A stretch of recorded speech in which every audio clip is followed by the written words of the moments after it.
जगन्नाथ, जय श्री श्याम। क्रांति उड़ीसा मीडिया में आपका स्वागत है। मैं हूं नंदकिशोर जोशी।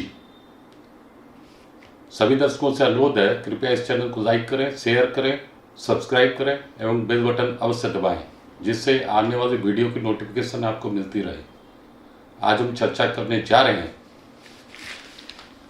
देश देश को आपस में युद्ध करते हैं, उनको युद्ध कराती है, लड़ाती है कंपनियां, बड़े बड़े कॉरपोरेट हाउस, और वो मजे करती है। और नेता और बड़े बड़े सेठ लाभान्वित होते हैं, जनता बर्बाद होती है। आज इसी विषय पर हम लोग चर्चा करने जा रहे हैं। ये एक्चुअली देखा जाए तो बहुत बड़ा ही एक तरह से रहस्य उद्घाटन है सारी दुनिया के अंदर, क्योंकि कंपनियों के मायाजाल में पूरे विश्व में बड़े बड़े नेता फंसे हुए हैं, आकंठ भ्रष्टाचार में डूबे हुए हैं बड़े बड़े नेता लोग। और बड़े बड़े जो कंपनियों के जो मालिक हैं, बड़े बड़े धन्ना सेठ, वो लोग खूब मजे कर रहे हैं, अरबों खरबों की कमाई कर रहे हैं। और पूरी दुनिया की जनता इनके कुचक्र से पिसती हुई जा रही है। अब हम इसके बारे में थोड़ा विस्तार से चर्चा करेंगे। मैं आपको बताने जा रहा हूँ 2003 की साल की बात, जब अमेरिका बहादुर ने इराक पर आक्रमण किया था। नाम क्या था उस समय, क्या बोले थे इराक के जो सीनियर बुश जो थे, उन्होंने बोला था, जो राष्ट्रपति थे उस समय, कि इराक के पास वेपन्स ऑफ मास डिस्ट्रक्शन हैं, मतलब मानवता के विनाश के लिए उसके पास घातक हथियार हैं। ये बोल के अमेरिका ने, नेटो ने, जिसका नेता अमेरिका है लीडर, नेटो देशों ने इराक पर हमला किया। उसमें करीब करीब 15-16 देश हैं। उसमें आते हैं अमेरिका, इंग्लैंड, जर्मनी, फ्रांस इत्यादि, इटली, बहुत सारे देश, 15-16 करीब देश होंगे नेटो के उस समय। उन्होंने सामूहिक रूप पर इराक पर अचानक आक्रमण किया। बहाना क्या बनाए कि इराक के पास वेपन्स ऑफ मास डिस्ट्रक्शन है सद्दाम हुसैन के पास। फिर जब तबाही किए, बारंबार बॉम्बार्डमेंट किए, अपनी सेना को वहां पर भेजे और पूरा इराक को एक तरह से तहस नहस कर दिए, और राष्ट्र में कुछ भी नहीं मिला। जिसको हिंदी में बोलते हैं, खोदा पहाड़ निकली चूहिया। वो इसलिए ये लोग किए क्योंकि अमेरिका बहादुर को चाहिए था तेल का कुआं। इराक, ईरान और पूरे मिडिल ईस्ट में, अरब देशों में तेल के कुएं भरे हुए हैं, और उन तेल के कुओं पर कब्जा करने के लिए, काबिज होने के लिए अमेरिकन कंपनियों की, ऑयल कंपनियों के इशारे पर अमेरिका ने आक्रमण किया था इराक पर। और बहाना क्या मारा था, बहाना क्या दिया था कि इराक के पास घातक हथियार है मानवता, सभ्यता को नष्ट करने के लिए। उसके पास तो जो 2003 की बात है, आज 2023 हो गया, 20 साल के अंदर उसके पास कोई घातक हथियार नहीं मिला, और वो देश बर्बाद हो गया। सद्दाम हुसैन को फांसी भी दे दी गई। अब बोलिए, इतने इतने बड़े कुकर्म अमेरिका के द्वारा होते आए हैं, नेटो के द्वारा। कराता कौन है, मैं आपको ये बता दूं, अमेरिका को एक्चुअली चला रहे हैं तीन लॉबी हैं जो पूरे अमेरिका को चलाती है। उसमें एक है ऑयल लॉबी, एक फार्मा लॉबी, एक आर्म्स लॉबी। मतलब ये जो पेट्रोलियम, डीजल और ऑयल प्रोडक्ट्स जितने हैं, वो आते हैं ऑयल लॉबी में। उसके बाद एक फार्मा लॉबी है, मतलब ये जो आपकी एलोपैथिक जो दवाएं हैं बनाते हैं, वो होता है फार्मा लॉबी। और तीसरे आते हैं आर्म्स लॉबी, मतलब डिफेंस लॉबी, मतलब हथियार बनाने की कंपनियां। ये तीन लॉबी मोटा मोटी तौर पर अमेरिका की सरकार को चलाते हैं, या यूं कहूं अमेरिका के द्वारा दुनिया पर राज करने की कोशिश करते हैं, और कोशिश में अनेक बार कामयाब भी होते दिखाई देते हैं ये तीनों लॉबी।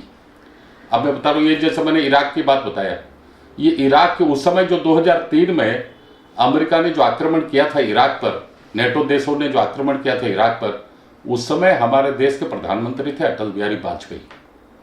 वो 1998 से 2004 6 साल तक प्रधानमंत्री थे। 2003 में ये आक्रमण हुआ था। उस समय अमेरिका के अनेक अनेक मतलब उनकी सरकार के प्रतिनिधि यहाँ पर दिल्ली में बारंबार आ रहे थे, डेरा डाले हुए थे और बोल रहे थे कि आपके यहाँ जो रिटायर्ड आप हमें सपोर्ट कीजिए। पहले तो वो लोग बोले वाजपेयी जी को कि आप हमें सपोर्ट कीजिए, आप अपने मतलब सैनिकों को भेजिए, हमारे साथ दीजिए। वाजपेयी जी माने नहीं। उसके बाद फिर दूसरा ग्रुप आया, उन्होंने वाजपेयी जी को समझाने की कोशिश की, ठीक है आप नेटो के सदस्य नहीं है, आप हमारे साथ नहीं दे सकते, सैनिक नहीं भेज सकते, कोई बात नहीं।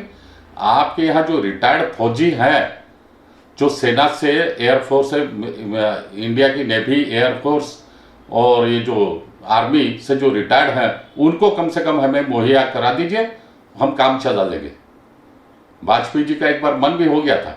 जैसी जैसी रिपोर्ट उस समय मीडिया में आई थी, वाजपेयी जी इनकी बातों में थोड़ा थोड़ा सा बहक गए थे, या थोड़ा थोड़ा क्या मालूम उनको क्या एक तो मन में आ गया था शायद। तो लेकिन जैसे ही ये बात मीडिया में लीक आउट हुई कि वाजपेयी जी को वो लोग बारंबार डोरा डालते हैं, डोरा डाले हुए हैं, और वाजपेयी जी थोड़ा थोड़ा मन बना लिए हैं कि रिटायर्ड फौजियों को भेजा जाए इराक के विरुद्ध में युद्ध करने के लिए अमेरिका के नेतृत्व में। जैसे ही ये बात आई, लीक आउट हुई मीडिया में, तुरंत पूरे भारत में हो हल्ला हो गया, शोर शराबा हुआ, और भारत के जितने भी नेता थे सबके सब ने विरोध किया कि भाई हमारा भारत का इसमें लेना देना क्या है, हम क्यों जाएं? अमेरिका के नेतृत्व में वहाँ युद्ध चल रहा है और हम क्यों, हमारा उसमें कोई लेना नहीं देना नहीं, हम क्यों जाएं? हम हमारे रिटायर्ड फौजी भी क्यों भेजें? इस तरह वाजपेयी जी ने अगर थोड़ा बहुत मन बनाया भी होगा, उस समय आया था मतलब मीडिया में आ गया था कि वाजपेयी जी थोड़ा थोड़ा मन बना लिए कोई, लेकिन भारत सरकार ने कोई फैसला नहीं लिया था, केवल मन बनाए हैं बोलकर मीडिया में रिपोर्ट आ गई थी पहले से एडवांस में। लेकिन जिस तरह का विरोध हुआ भारत में, वाजपेयी जी ने अगर मन भी बनाया था तो उन्होंने पीछे पांव हटा दिए, पीछे हट गए वो, अर्थात भारत के रिटायर्ड फौजी भी नहीं भेजे गए। ठीक है, अमेरिका ने वहां आक्रमण किया, उसके मित्र देशों ने नाटो के अंतर्गत आक्रमण किया, उन्होंने तेल के कुओं पर कब्जा किया, आज भी उनका कब्जा कायम है, वो सब जग जाहिर है, सब जानते हैं। लेकिन इसके पीछे वहां के ऑयल लॉबी काम कर रही थी, अमेरिका के ऑयल लॉबी, वो चाहते थे वो इराक के कुओं पर कब्जा करने के लिए। वैसे ही उनका सब यूएई, कतर और आपके सऊदी अरब, सब जगह उनका एक तरह से इनडायरेक्टली डायरेक्टली कब्जा ही है अमेरिकन कंपनियों का, बड़ी बड़ी कंपनियों का। ये तो मैंने आपको बताया ऑयल लॉबी के अंतर्गत। अब मैं बता रहा हूँ वहाँ की जो आर्म्स लॉबी है, वो आर्म्स लॉबी जो है बहुत स्ट्रांग है। दरअसल दुनिया में जितने भी हथियार बेचे जाते हैं और सब के एक्चुअली वहाँ करीब 51 कंपनियां हैं अमेरिका की, 51 कंपनीज है अमेरिका की, जो लोग सारे विश्व में 40% हथियार बेचते हैं। 40% में अमेरिकन कंपनी का शेयर पूरा वर्ल्ड वाइड डिफेंस एक्सपोर्ट में, आर्म्स एक्सपोर्ट में। बाकी जो 60% है, 60% जो है, उसमें से यूनाइटेड नेशन के जो 5 परमानेंट मेंबर हैं वो आते हैं। सिक्योरिटी काउंसिल के जो 5 मेंबर हैं, कौन कौन है? रसिया, इंग्लैंड, फ्रांस, चाइना। ये 4 देश मिलकर 60% दुनिया को वेपन्स सप्लाई करते हैं। अकेला अमेरिका सप्लाई करता है 40%। और अमेरिका के अंदर में 51 वहाँ की कंपनियां, 51 कंपनियां हैं जो लोग सप्लाई करती हैं। और जो भी वहाँ राष्ट्रपति का चुनाव होता है, जो भी वहाँ सरकार आती है जाती है, सब के ऊपर ऑयल लॉबी, ये आर्म्स लॉबी और फार्मा लॉबी हावी रहती है। सब के ऊपर, सबको चंदा देती है, सबको एक्चुअली कठपुतली की तरह। ये 3 लॉबी के ही जो लोग कंपनियों के सब हेड है, धन्ना सेठ है, ये लोग सब वहाँ की सरकारों को, अमेरिका की सरकारों को, अमेरिका के राष्ट्रपति को कठपुतली की तरह नचाते रहते हैं अपने इशारे पर। क्योंकि वो जो आते हैं, वो अमेरिका में जो चुनाव लड़ते हैं, जीत कर आते हैं, वो सब इन्हीं के चंदा चिट्ठों से, चंदे के पैसे से ही आते हैं, अपना प्रचार प्रसार करते इत्यादि। अब मैंने आपको बताया, अब एक और आजकल नई ट्रेंड अब एक और आ गई है, तो आर्म्स लॉबी होता है। अब दुनिया में एक नई ट्रेंड आ गई है। क्या है आ गई है?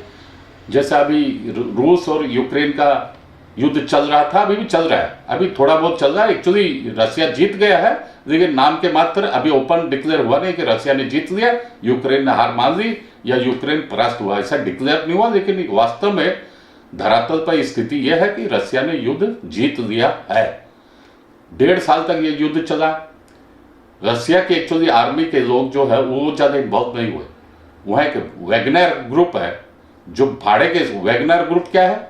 भाड़े के सैनिकों को नियोजित करता है युद्ध के मैदान में।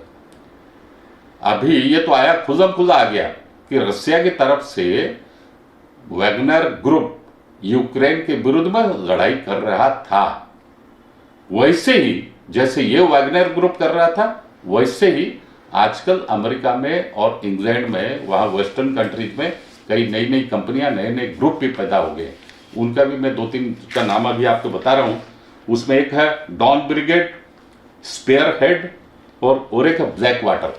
ये जो ब्लैक वाटर कंपनी है, इसको तो अमेरिका के रिटायर्ड नेवी के टॉप मोस्ट ऑफिसर की ये कंपनी है।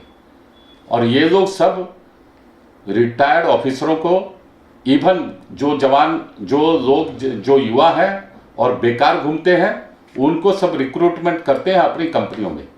और उनको पूरे दुनिया में इधर उधर जहां भी कहीं डिमांड हुआ कि भाई हमें 5,000 सैनिक दे दो, हमें 10,000 दे दो, हमें 20,000 दे दो, हमें नेवी के ऑफिसर चाहिए, हमें आर्मी के चाहिए, जो भी चाहिए, ये सारी दुनिया में ये सैनिकों की सप्लाई करते हैं। ये कंपनियों का काम ही है सैनिकों की सप्लाई।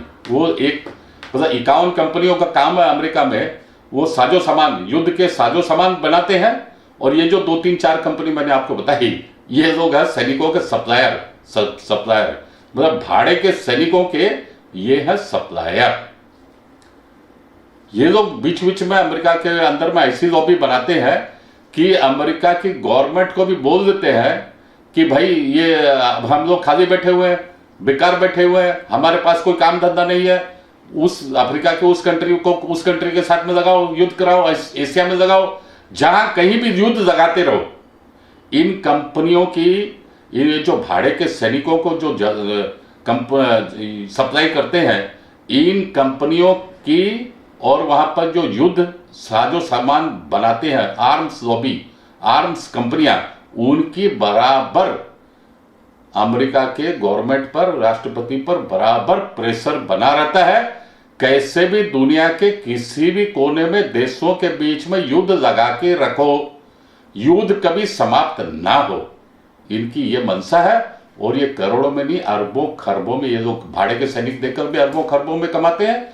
युद्ध के साजो सामान देकर वहाँ की जो वार कंपनी, सब वार वेपन्स कंपनियां, वो भी अरबों खरबों में कमाती हैं।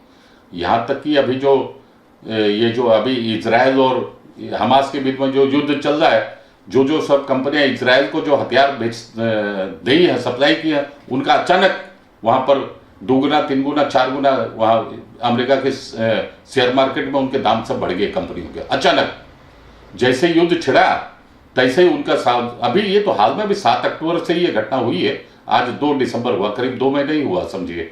अचानक जो जो कंपनियां साजो सामान बेची है इजराइल को, उन कंपनियों के दाम अचानक, उन कंपनियों के शेयर के दाम अचानक आकाश छूने लगे। इससे भी साफ साफ मालूम होता है कि कंपनियों को, इनको केवल माल बेचने से मतलब है, नोट कमाने से मतलब है। जनता जाए भाड़ में, देश दो देश जाए भाड़ में, जाए चूल्हे में, इनको कोई मतलब नहीं। इनको केवल नोटों से मतलब है।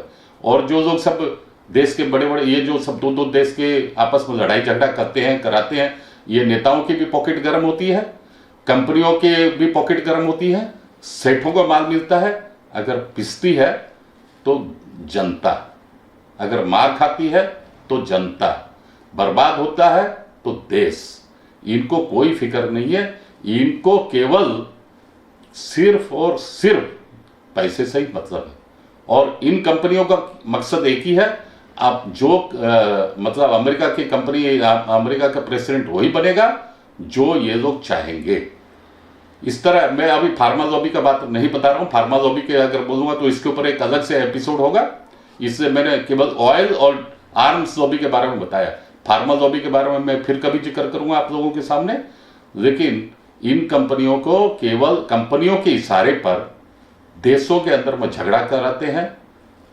यही आर्म्स मैन्युफैक्चरिंग कंपनियां, और ये भाड़े के टट्टू सप्लाई करते हैं। ये जो मैंने 3-4 कंपनियों के नाम बताया, वैगनर, ये तो वैगनर ग्रुप भाड़े के टट्टू सप्लाई करता है, भाड़े के गुंडे। जैसे हमारे देश में शहरों में सब गली गली में गुंडे घूमते हैं ना, सब वो हिस्ट्री सीटर है, वो बड़ा गुंडा है, ये छोटा गुंडा है, ये ऐसा है, वो ऐसा है, ये सभी बड़े गुंडा सप्लायर कंपनी। ये तो मैं बोलूंगा गुंडा सप्लायर कंपनियां हैं।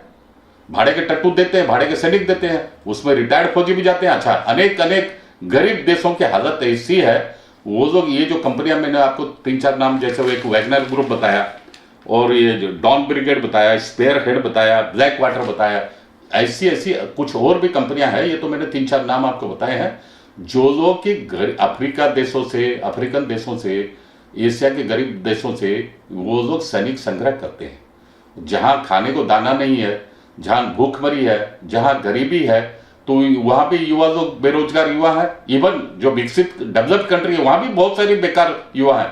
वो सारे बेकार युवा जो है, ये लोग उनको मेहनताना देके अपनी कंपनियों में रिक्रूट कर देते हैं, और जहां जहां युद्ध होता है वहां वहां ये लोग भेजते रहते हैं। इस तरह कंपनियां कमाती है करोड़ों नहीं, अरबों खरबों। और ये जो भाड़े के सैनिक पहुंचाती है, वो जो कंपनियां वो भी कमाती हैं अरबों खरबों, और देश देश आपस में बर्बाद हो जाते हैं। सभी देशों को चाहिए इन सब बातों के ऊपर नजर रखे, जैसा भविष्य में अपना जबरदस्ती कोई भी बिना कारण से या अकारण से या छोटी मोटी वजह से आपस में युद्ध नहीं करना चाहिए। मानवता का, इंसानियत का हमेशा ख्याल रखना चाहिए। आज के अंक में इतना ही, अगले अंक में फिर मिलेंगे। जय हिंद, वंदे मातरम।